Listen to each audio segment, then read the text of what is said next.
Hey guys, what's up? In this tutorial video I will show you a simple trick how to export your video files using the Shotcut video maker. So let's get started. Launch the Shotcut video maker, open a new project, create your video by placing your video clips, for example, on track V1 and your audio clips like your voiceover, for example, or your video narration on an A1.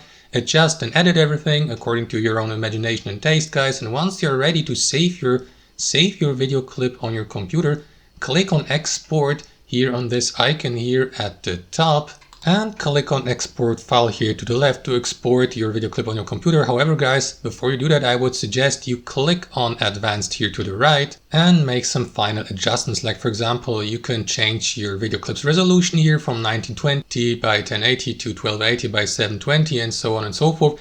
Change the aspect ratio and also the frame rate per second, like for example 60 FPS or 30. And after that, guys, click on export here down below and wait for Shotcut to finish exporting. You can track the progress, the export progress here to the right in the jobs list. And that's basically it, guys. Thanks for watching and I'll see you next time on our channel.